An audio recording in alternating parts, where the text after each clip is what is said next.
Goodest of mornings and hellest of lows, it's nice to meet you. You shall know me as Rose. I am bored. I'm playing Escape from Wormwood. I have literally never played this before. I found it like 20 minutes ago. I told myself I'm bored as hell. So I want to play a game, and whatever the first one on itch.io I can play in website is the one I'm playing. This apparently is not the full version of Escape from Wormwood, but it is definitely fun.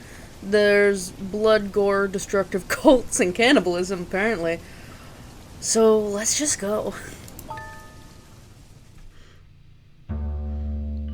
When you come to, you're in a strange and unfamiliar dark room. Your stomach aches, and you feel nauseous. Thick ropes bind your chest tightly, but they aren't the source of your pain. You remember now, several days ago, you left on a research expedition into the rainforest with 2 of your colleagues. Forced to do a little foraging on the way back, the 3 of you ingested some berries that you're sure now were poisonous. Dumbass. I'm also very unserious. Your colleagues sit beside you, unmoving. The air smells like metal. I wonder what that could mean. Blood. Check surroundings. Think about how you got there or try to wake others.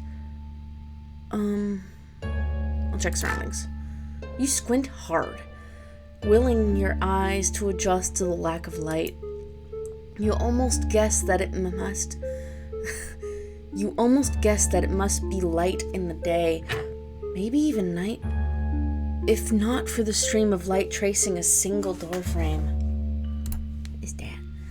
A small window sits in the upper center of the door, papered over with grime and dust.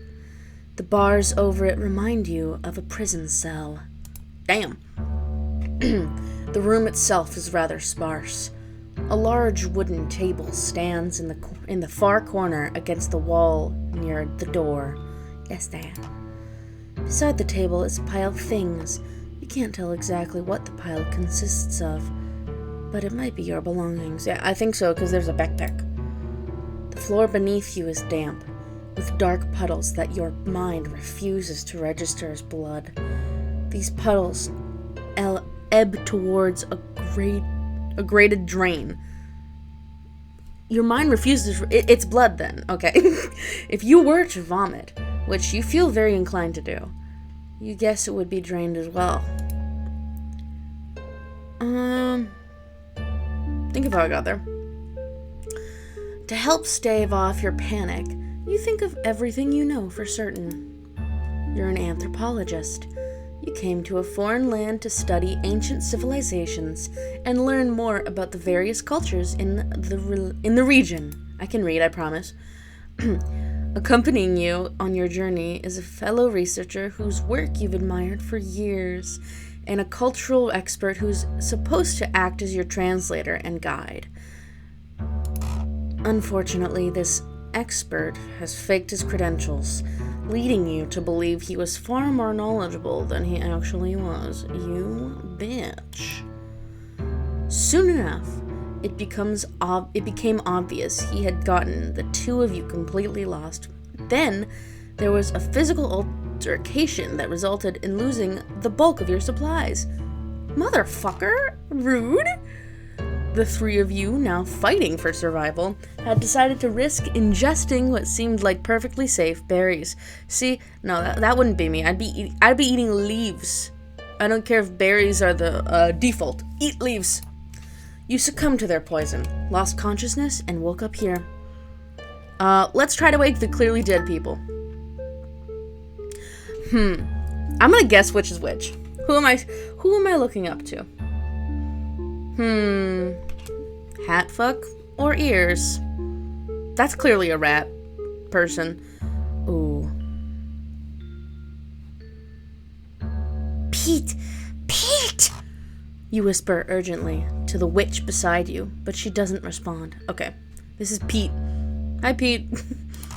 Squirming against your restraints, you attempt to lean your head on her chest to listen for a heartbeat. After a few moments, you're sure you can hear one, faintly, despite the distracting pounding in your own chest. How are you alive? Maybe the poison wasn't actually that poisonous. The current state of the rat beside her is something you won't be able to confirm for yourself.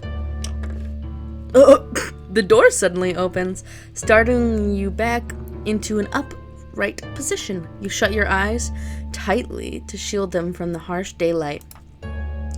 A masked being has entered the room. Oh, damn. They approach. Your eyes remain locked on them the entire time, but they move past you and over to the rat. I wonder why. Their stature is that of a child's, but the typical of a mouse, you think. When they pull out a knife, you pray that it isn't a child at all. And when they lift the rat's arms and glide their blade down it, you pray that it's a sadistic adult acting alone. Because if they're a lone murderer in the jungle, that gives you the greatest chance of escape. If it's a child acting within a group, not only do you have no chance, but it's also horrific and heartbreaking and bleak. As the blood drains from the rat, who doesn't deserve this, you swallow, dizzy, and trying your best to remain calm. Say something, you fool. Why do I have to? Okay, no. Ask where they are. I think it's a child, so tell him to stop. You shouldn't cut people like that. I thought that was a woman. Damn. He'll die. You're able to say it firmly, but the mouse ignores you. Let me go, please. I'm just a researcher. I won't report this. I'll never return here, please. I'll do anything. Of course, they can't understand you. That's what the translator was for, but he's not waking up now. Lovely. Fucking lovely. The mouse pulls a cloth from their pocket to wipe the knife. Once it's clean, they look to you for a long moment.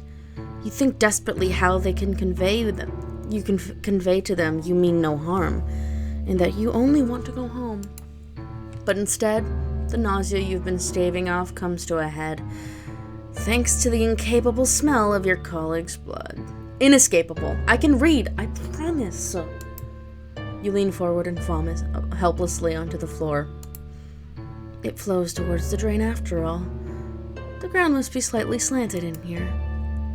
The three of you were placed in a room in such a way that your blood, vomit, or any other bodily excretions would go right down that drain.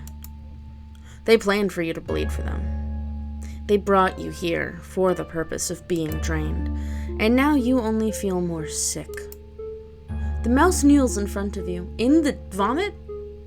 Like, I get it, it's drained, but it's definitely still there. Their rubber rain boots squeak lightly as they move.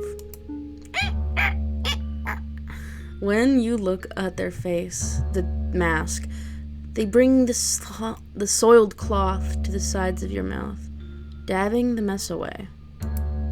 This is a kid, isn't it? God damn it. You'd almost believe it was a small kindness, if not for the faint taste of blood on your lips. The mouse seems to study your face for a moment, but you can only stare back in stunned silence. What use are words if this mouse can't understand you anyway? They stand, then open the door to leave. You hang your head as the despair of your situation hits you in a wave. Despair! Oh my god. You sit there, sobbing, in the darkness as you listen to the slow drip of the drain in front of you. Day 2. Okay, so haven't eaten. Lovely. The witch beside you still hasn't woken up. I think the witch beside me is fucking dead.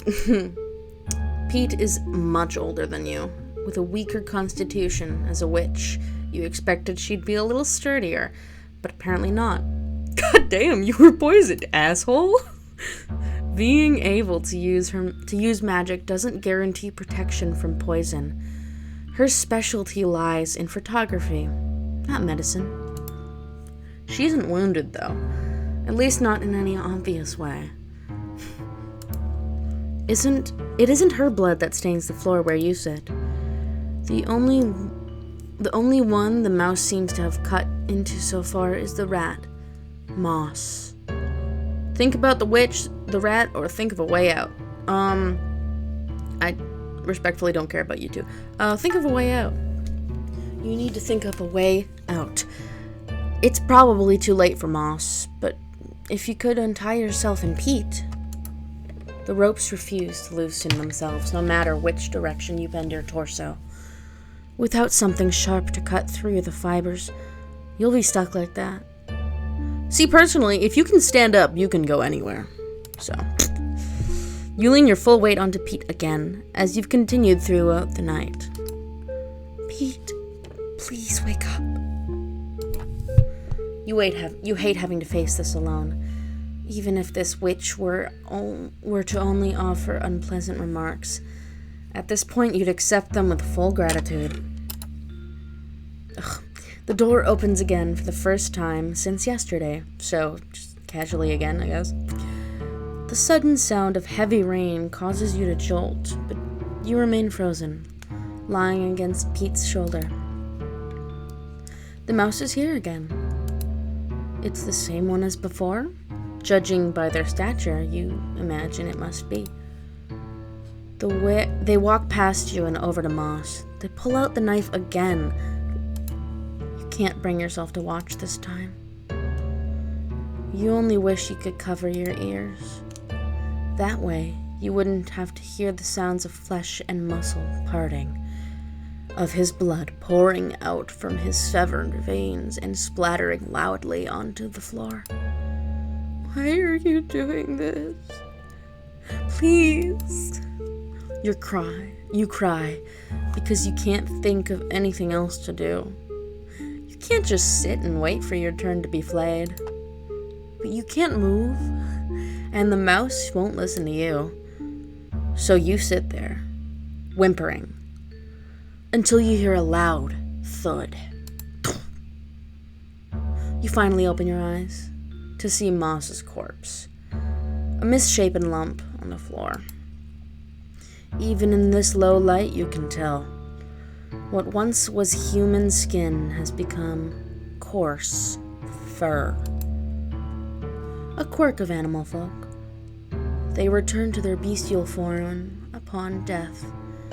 Having forgotten that, you realized he must have been alive and unconscious until now.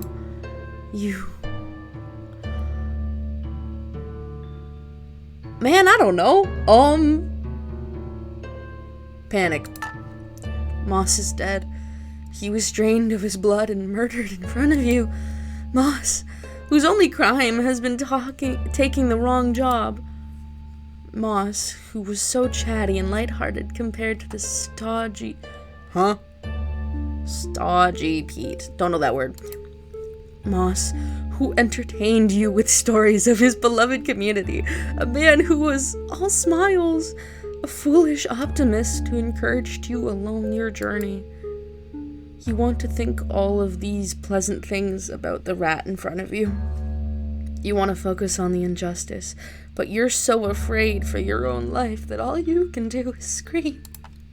But your scream falls on deaf ears. The mouse begins dragging the larger rat's body across the room, inch by inch. You're breathing hard, but as you watch the tiny mouse struggle to move this heavy corpse, you almost feel bad for them. That's when you finally think of something you can do. Hey, untie me. The mouse stays focused on their task. He's heavy, right? Untie me and I can help you move the body. You almost can't believe what you're saying. Your shaky breath steadies the more you talk. It's so sad. Watching you try to move him alone. Please, can I help you? The mouse stops to look at you. Their masked face sends a chill down your spine. You worry that being able to read their expression would feel even worse. You have their attention. You have to commit to this now. Where are you moving him? I can help you. I promise I'll help, but I can only do that if you untie me. And you can tie me up again afterwards, of course. I'll cooperate. Please. I just want to help. The mouse steps over the rat's body, and kneels in front of you, the same as they did when you vomited yesterday. I'm not supposed to talk to you. Your eyes light up. She can understand you after all. Her voice sounds young and feminine. This is a child being forced to do horrible things by some monster. You can talk her into releasing you. You have to. It's your only path forward. I won't talk. I'll just lift.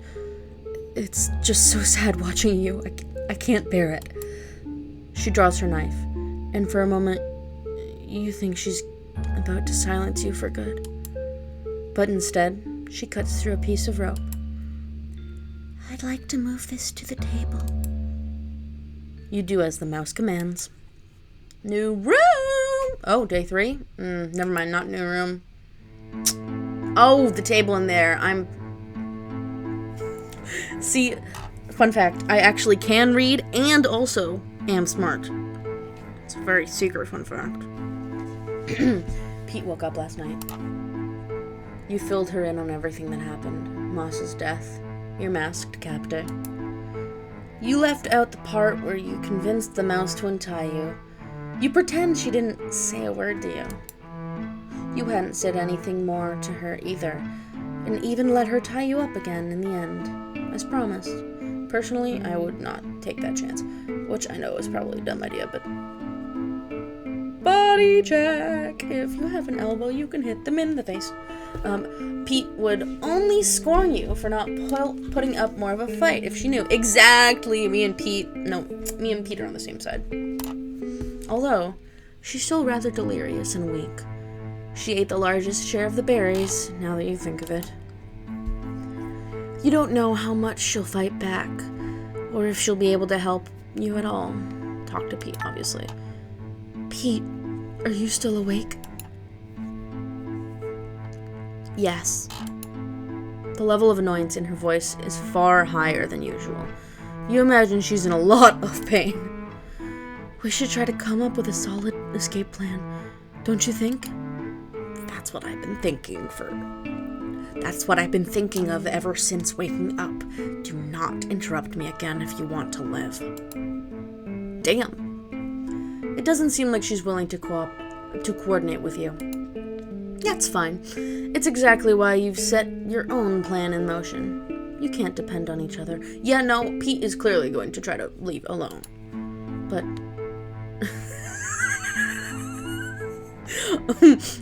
but escaping together, if that at all possible, would be ideal. You don't like her, but leaving this witch behind will haunt you for the rest of your life. Didn't it say we looked up to her? Maybe she was just actually an asshole. You're sure Moss's death will, too. Think about what happened to Moss. You can't get the image of what that mouse did yesterday out of your head. After hoisting Moss's corpse up onto the table, she thanked you before tying you up again. And then she went to work dismembering the corpse. Damn! Completely terrified, you tried to keep your eyes to the floor. But that didn't save you from the slapping sounds of meat chunks being stacked high into a pile. The rat was butchered meters away from where you sat. She cut into his flesh for hours on end, and you just sat there and watched. You watched, and you wondered who taught this child her technique. You wondered how many bodies she's done this to, how many people she's calmly sliced into unrecognizable chunks before now. To what end was Moss flayed? And which one of you was next on the chopping block? You watched, thinking hard about these things, until the mouse finished her work and carried those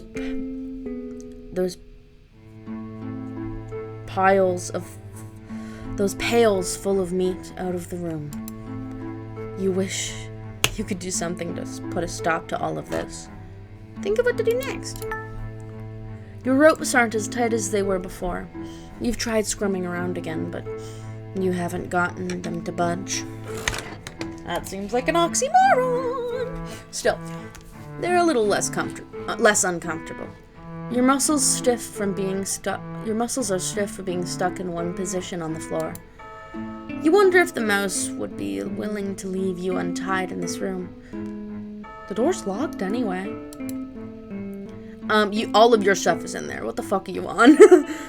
You'd rather earn more of her trust. And at the very least, you'd rather Pete be the one to be drained next. Oh, damn. The door opens and the mouse enters the room. Let us go. We can pay. Do you understand? Oh! I wish I had more time, but this seems to be where I am ending it. I hope you enjoyed. Let's go to main menu. Hold on.